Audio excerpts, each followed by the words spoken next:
bountiful day in this hollow earth. A beautiful day for a hybrid. Do they shift shape? Boy, I feel great. Won't you be my cousin? Good morning, everybody.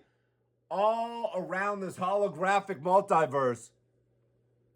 We are here for the most important meal of the day, y'all. You know what it is. Shrimp for breakfast. Let's go. We sipping it. We ripping it. We got that strong black cup of coffee.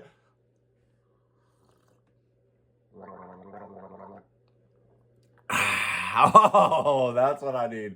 And of course, we have already indulged in these Cycling Frog Blue Raz gummies, 10 THC, 10 CBD. A couple of these will get you on the right vibe in the morning, get you in that creative headspace, y'all. Woo! And the September fucking shit show absolutely continues. I can definitely harken back and remember some tough times in the not too distant past, but this past month has been one of the more challenging months if you've been following along. It's been a doozy. Coming off of to end out the summer, it's been a little bit of a kick in the nuts. Last we spoke was Betty and Barney Hill Eve. I was very excited to give y'all another dose of Betty and Barney Hill and just extra UFO vibes. But we found out that our car that broke down is absolutely done. Our 2018 Mitsubishi Outlander is toast. And our warranty that's supposed to cover it won't cover it because the car isn't worth as much as it's going to cost to repair the transmission that completely died. So, we got a lot of bad news again, kind of worst case scenario there. So still owe a bit on this car. Then, as we're looking forward to, we're about to pay this car off and be chilling and have one less bill. Now, not only do we have to eat what we owe on that one, we had to go out and get another car. And it turns out cars have gone up a ton in the last few years. So we got, instead of reducing our bills, we got an unexpected more than doubling of our car payments. So that was pretty insane. Real adult shit.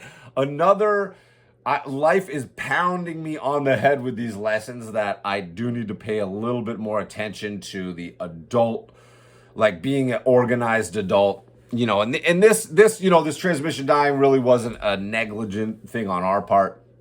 But, coming off a summer where we probably spent more than we should have. We just bought a brand new ATV, which is awesome. I obviously don't regret that. That's amazing. And it's actually still in the shop because again, we bagged it up during Ghost Fest when we got it after hours of riding everybody during Ghost Fest through the woods and having the fucking absolute Jurassic Park tour time of our lives.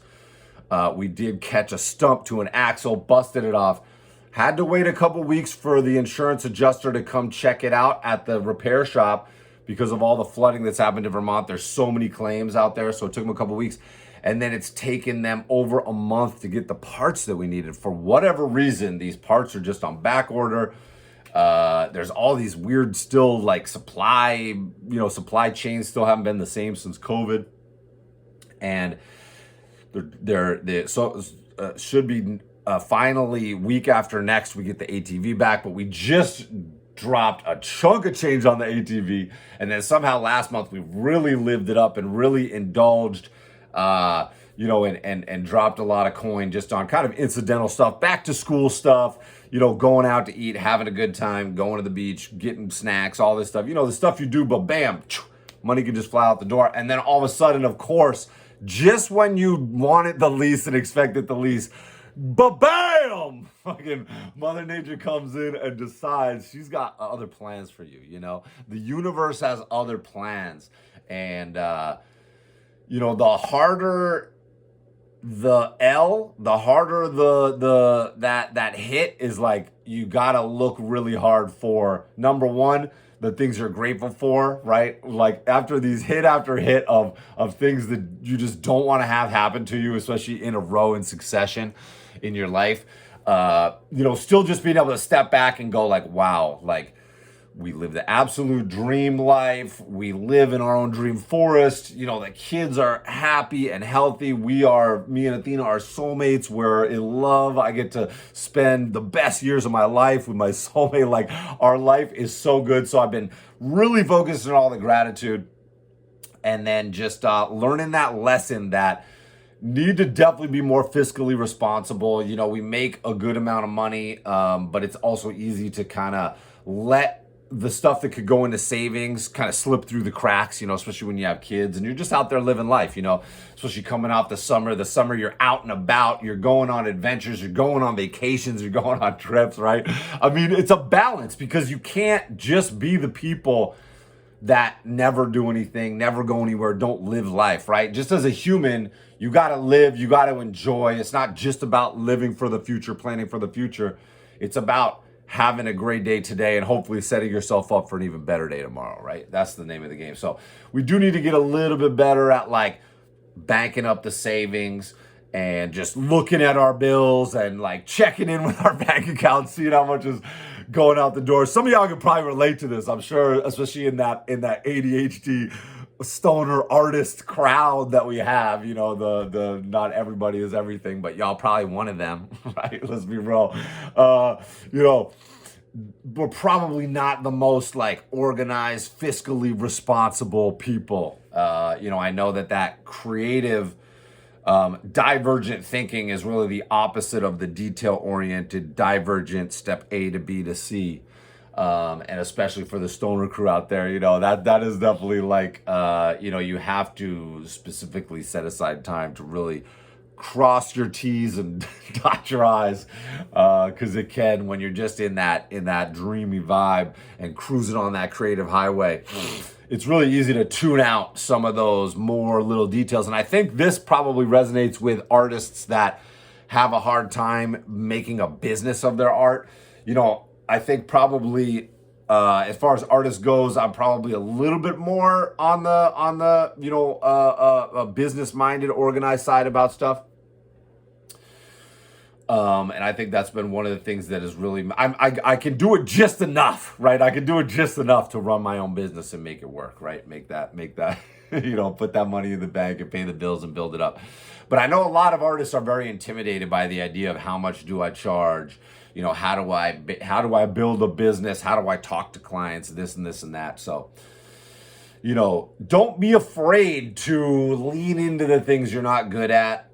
Sometimes we can tell ourselves stories too. I'm like, oh, I'm so bad at this. I'm so bad at that. I'm so bad at this. That's not a cop-out. I mean, that is a cop-out. That is a cop-out. What it's not is you can't just lean on that excuse and just let it slide by, right? Especially when you got, we got the family future to plan for. We got our kids' future to plan for. We got our future to plan for. We got all these great goals and plans that we want to do.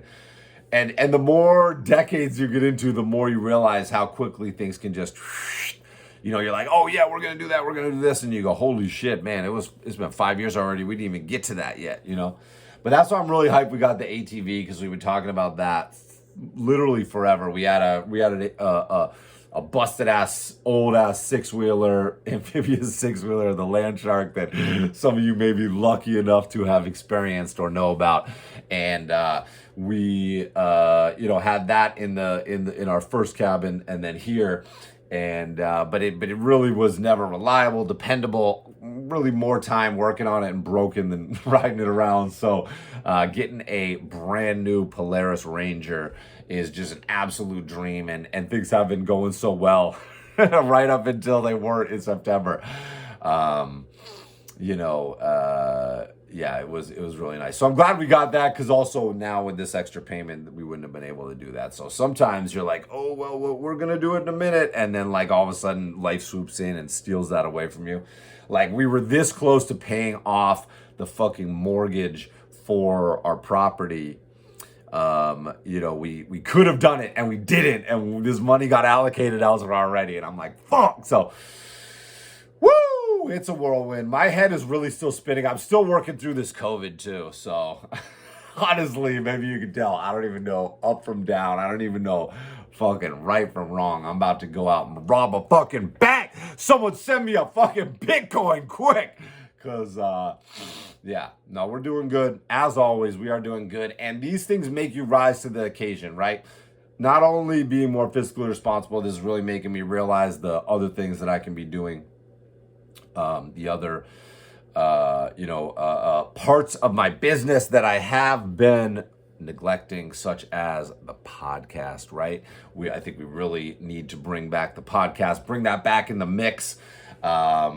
We've been trying to fill spots for this new workshop, and almost every single round of the workshop sells out bang like that, and well before it's gonna start, it is sold out. But this time, for whatever reason, social media engagement, as I'm sure some of you have experienced, has changed a lot over the last couple of years, but it feels like every 6 months it's like something is changing and engagement is going down. So usually as soon as I start, bam, advertising the workshop, it's like every week someone's signing up. We only have 4 people signed up right now for a 12 spot workshop. We usually have 12, sometimes maybe 13 people in the workshop. That's really our sweet spot. We've had a little less, we've had a little more. But that is really the sweet spot for having a very intimate workshop and not letting it get too big, and keeping it intimate and keeping it manageable, keeping the one-on-one connection really good, and keeping the group camaraderie, where everybody is really interacting with everybody. That's a dozen is like the perfect number for that. And then also, as you go through any given week, someone might be gone or sick or busy or whatever, because it's, 10 whole weeks. So it's a chunk of time. It's 2.5 months. It's a chunk of life. It's almost a whole season. Well, half, I guess a little more than half a season. But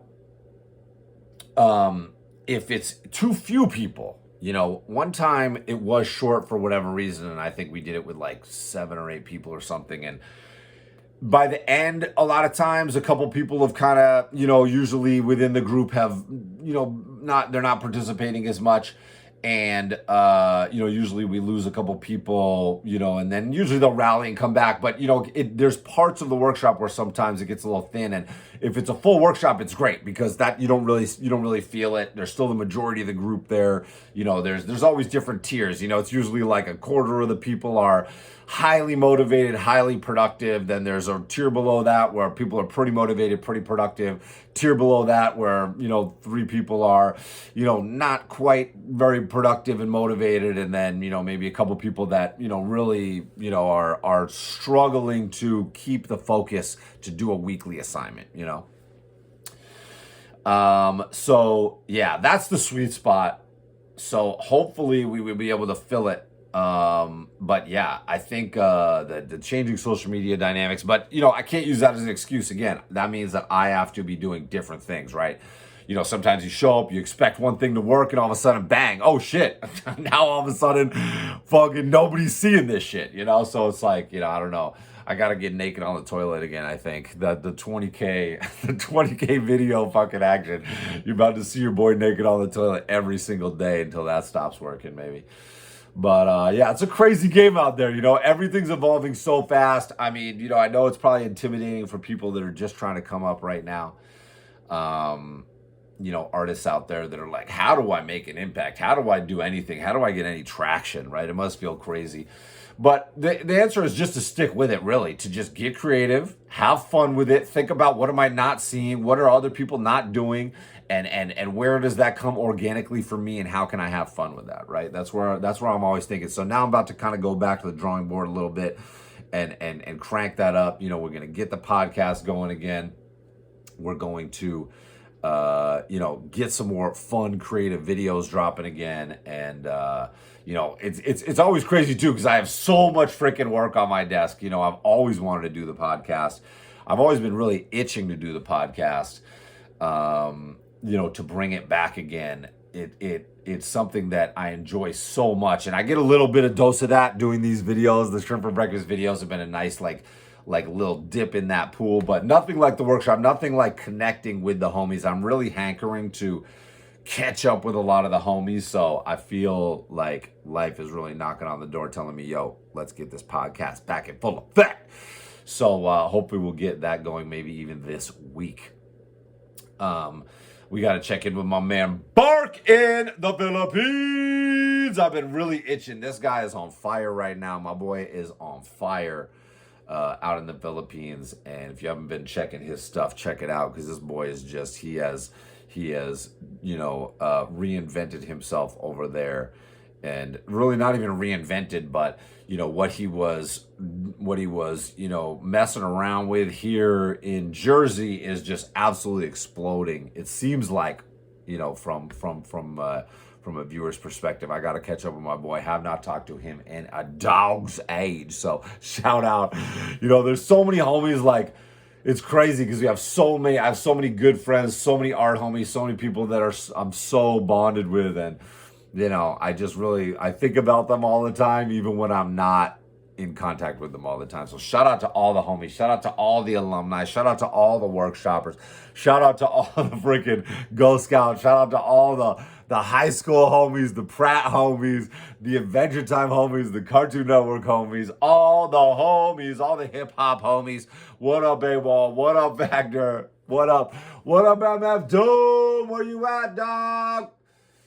Halloween coming up, the anniversary of MF Doom. Maybe we'll have to have an MF Doom spectacular. Your boy's about to step up his promotional game. Because, the social media traction just is not hitting. So, if you have been on the fence about taking the workshop, y'all, take it. Especially now with all this, like, insane fucking bullshit going on in my life. It would be really fun. I would love to do it. It would really hit so good right now to do the workshop. It would start it should start in 3 weeks. It could start in 4 weeks, depending. So we'll see if we can get, close to that number by the time we're hitting that 3 week mark. Maybe we'll see if we can make a final push. But if we can get 3 people a week in the next 3 weeks, we'll be good to go. Because then we would be fully blown out with 13 people, y'all. The lucky number. So if you know somebody that should take it, if you want to, sometimes people will sponsor someone taking it. Although I will say that there's been a few people where someone pays for the person, and not to knock the person, but I noticed that, maybe it doesn't have anything to do with that, because, again, there's always people that struggle with being motivated and productive in the workshop. Like I said, usually a couple. But I think that's just the breakdown. Like, we see that in every event we hold. We see that in all the training camps. That's just like the human number, right? It's like any group of people is going to break immediately into just types. If you've been around, if you're in any kind of setting where you're seeing new groups of people come in, you start to recognize it right away. It's incredibly fascinating. But if you want to sponsor somebody, what I was going to say is, sometimes I feel like if you pay for something, chances are you're going to work harder for it. You're going to appreciate it more, right? I've always really subscribed to that. And with the kids, we do that, we're like, where the kids will want something and they can ask for it for Christmas. They can ask for it for their birthday. They can save up their allowance. They have chores and they get $10 a week for allowance for like cleaning rooms, taking out trash, helping us clean up, doing this and that. And they can save up that and buy stuff. We'll usually hit the store every weekend and get some toys or whatever. Candies or whatnot. Or, now Wolfie's, teenager and he wants to save up he's getting drones and remote control cars and this and that. And they can also do other stuff. Hey, we pay them $8 an hour to do yard work. So, I know it might seem crazy to pay your kid to do yard work. They will do, anytime we do together as a family, we're obviously not paying anybody to do anything. But I actually like it because, especially for, kids, they want to get stuff. And it's like, they're either not going to have it, or you're going to just get it for them, in which they just get it for free. And again, I don't know, they're not really earning it, right? They're not really learning anything from it. Or you can, let them earn it, right? And at $8 an hour, it might sound like a lot, but they go out there and they work for 2 hours. That's a lot of work to do on your own as a kid, right? Junie will go out and rake leaves for an hour. She's 8 years old alone, like it's fun. It's I think it makes you feel good about yourself. It's motivating. And then you put in this work and you've earned it, and then you go and you appreciate it, right? So like it's funny. It sounds kind of counterlogical to like pay your kid to do something, but I think it's actually good. I think it's actually a good model. And I mean, they could go, sometimes Wolfie will go to Kent's house, the boy Kent Osborne, and he'll wash his car or do some, work or whatever for that. So yeah, I like to give them the opportunity to do that, and then they can kind of dream about the bigger stuff they want too. Like Wolfie's definitely done stuff where he saves up a couple $100, and gets his, gets a drone, and then he really appreciates it. So what are we talking about, y'all? What are we talking about? Don't worry, we are going to get back to the aliens. We're going to get back to, we actually did a nice kind of little breakdown of Betty and Barney Hill. It's sort of hard to tell that story in a short way. As you can see, there's a lot of components to it. There's definitely a lot of complexities that we can go into and kind of kick around about it and some more detail about it. On one of them, I think it's on HBO, they have one called like Shock Docs or something, and they have like a Betty and Barney Hill episode that's like over an hour, and it's not amazing, but it's not terrible. There's a lot of good info in there. They have some of the recordings. They have some of it doesn't differentiate between the hypnosis recording and just them talking, which I don't like it. I wish they would do a little bit better job of putting it all together. It's like a made for TV movie type of vibe, so it's only so much, but you get to see them, hear them, you get a basic overview of the story that's pretty decent. And then I saw they have another one on Travis Walton on there too. That's another great story. If you know the Fire in the Sky story, we'll wrap up with a little UFO. So they are in Arizona. They are logging. They have a movie about this that's a pretty bad movie called Fire in the Sky with the T-1000 guy in it from T2. And they are coming back they're driving on a mountain, wooded mountain, and they're done with work. And it's like 4 or 5 buddies working on a crew. Couple of them are like brothers-in-law. It's like guy from a kind of a small town. They know each other. One guy's dating his sister or whatever, and a couple guys are best friends, and they all basically know each other.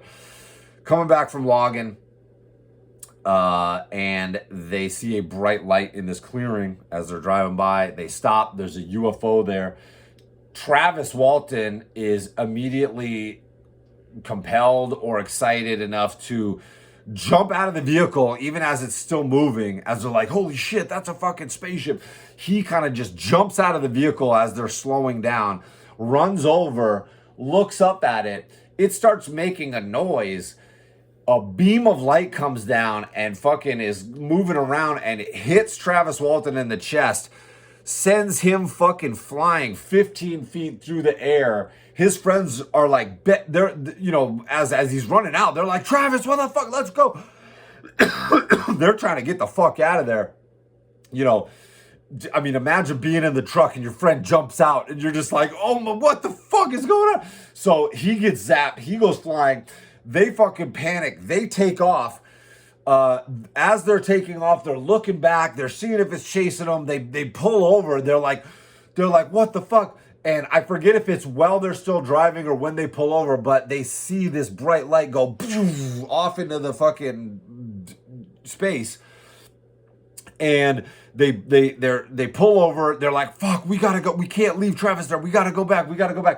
They turn around. They go back. Travis is gone. The craft is gone. Not a trace of anything there. They go I can't remember if they call it in from a payphone or if they just go to town. They go report it immediately. The sheriff is, or whoever, the police are very suspicious. They're like, what the fuck are these guys talking about? What are they on? What is going on?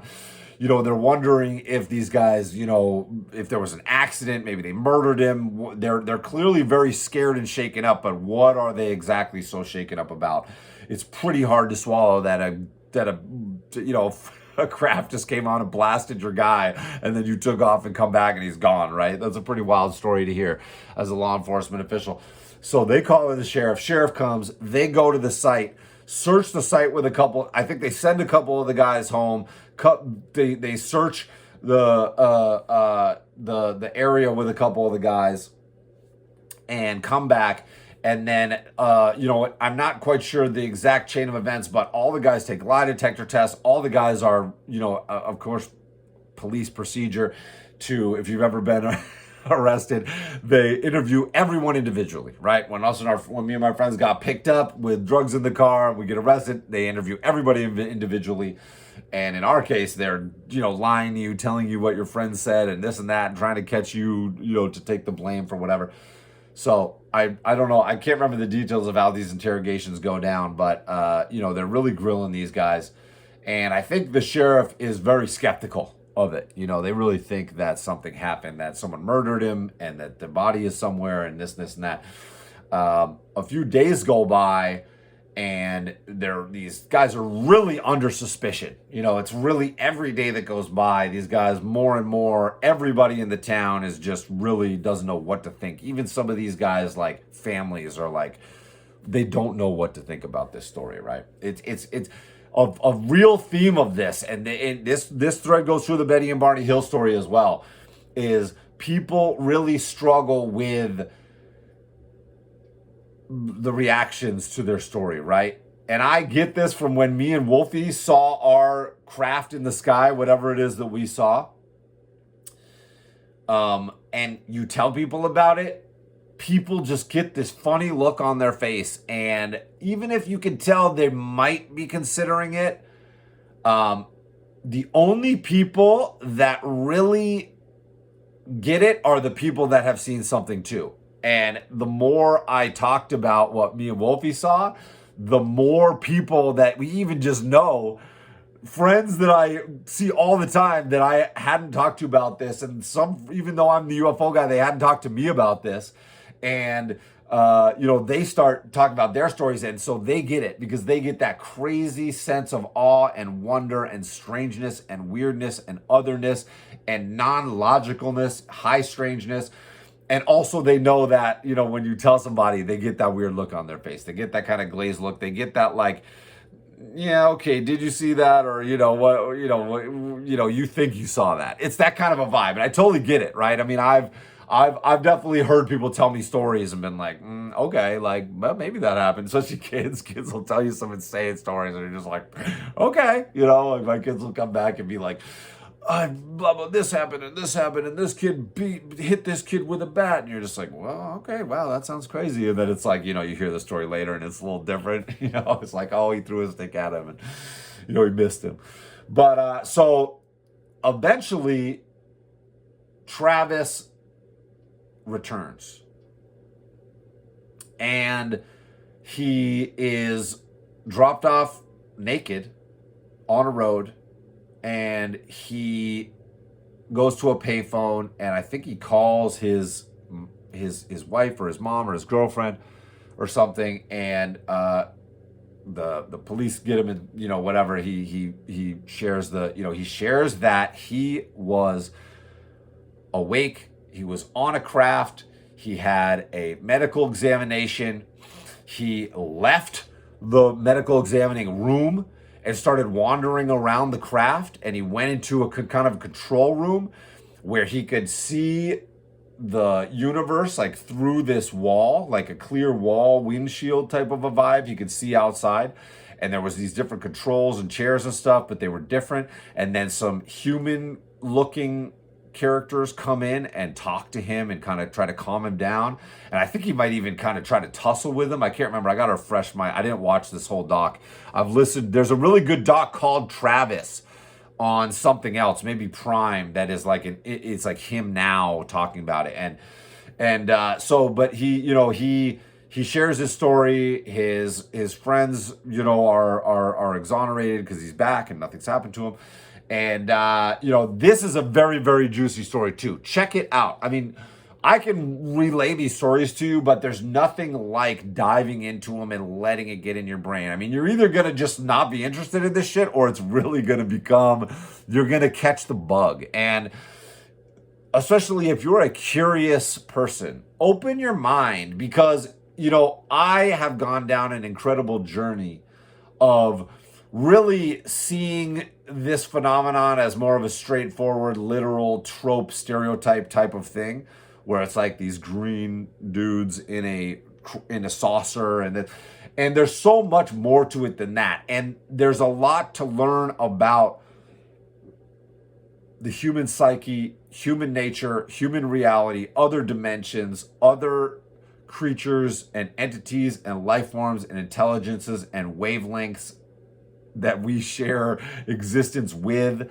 that are on the edges of our perception, and that space and time are so much different than, even modern science will tell you space and time, and even modern science will tell you that that your reality is being generated by your brain, right? It's your brain with its very limited set of sensors putting together its best guess at what the hell we're looking at based on our evolutionary version for being here, and our spiritual version for being, and our spiritual, our evolutionary reason for being here, our spiritual reason for being here, our universal, whatever part we are meant to play in Mother Nature's plan is all programmed into there. And we have the hardware, the apparatus, the wetware to do exactly what we're supposed to do. But just like everything on this planet, plants, animals, right? We already know they have different sensors, they have different forms of perception, they have different constructions of reality, and every single person is constructing their own reality in real time. That's why you can get a head injury or all these other things, and it completely changes your reality. You can get a disease, you can get a mental illness. People are born with mental illnesses, and trust me, if you were to look at the universe through my eyes, the world through my eyes, it would look and feel and sound and smell very different. My colors would look different. Everything would look different, because my brain works differently than yours, and everything is a one of one, right? How unique are we is absolutely insane to think about. So we're going to put a pin in it there, guys, but it feels good to be back. I had no idea whether I was going to make it through this. Sign up for the workshop. Pick up a copy of The Lost Forest. We're starting pages on the new book now. So buy the first book. I've got a lot of ideas about fun stuff that we're going to drum up. I'm thinking of a lot of things. I don't want to say it all now, but we're coming out with some really fun stuff. We are making a push, y'all. Like, I am in midlife right now, and I am really learning so many lessons about my strengths, because first of all, I've already overachieved every goal I ever set out. I'm already happier than I ever could have imagined. So that's amazing. As far as I'm concerned, I'm playing with house money. But I also am really realizing and really seeing I'm maybe only at about 50% of my potential right now. I am really seeing how much even my own perceptions and the own stories I'm telling myself are limiting myself, and how they are ultimately, I'm learning a lot about self-destructive tendencies, right? And I think we're going to be talking about that, because I've been really ruminating a ton about it. Different sneaky ways that you try to self-sabotage and limit yourself and are self-destructive. And it's definitely something that we're always aware about. We always talk a lot about it in the workshop. Definitely have talked about it on the podcast. But I'm getting really new insights into it lately, and especially over the last month and the last couple months, about different tendencies that I have to undermine my own success and well-being. So very interesting stuff, guys. Shrimp for breakfast. We're getting deep into it. I don't even know what the hell we talked about. I feel like we went absolutely all over the map, but I'm hoping that y'all are enjoying it. I'm hoping it brightens your day a little bit. I'm still feeling a little weird, a little off, a little down, a little wonky, a little funky, but it really juices me up to be able to come in here and talk to y'all, hopefully add a little brightness to your day, hype you up, and remind you that we all have more in common. Every single living human on this planet, I salute you. I am your cousin. Even if we don't agree on anything, I know we have so much still in common, and that we would be able to find things to agree on, and that we all are on the same team, y'all. So really truly look deep within yourself, and this fits in with our own self-destructive tendencies as a species, as a culture. Now, is this part of Mother Nature's plan? Absolutely. But can we unlock other versions of that plan? I think absolutely. So just like your DNA and your destiny are things that are given to you, but are also malleable, right? My DNA is given to me. It sets all these different possibilities up, and then the choices that I make unlock different things within that. And our destiny is the same way. We are deep within our destiny, but the destiny has multiple outcomes, infinite outcomes, and it's really about the choices that we make and the stories that we tell ourselves and how we see ourselves and how we project ourselves and how we inspire the people around us that really determine what's going to happen. It truly is a choose your own adventure, and it's so damn exciting, and I hope you feel that, y'all. So let's freaking go. Shrimp for breakfast. I will see you when I see you. Hopefully tomorrow, y'all.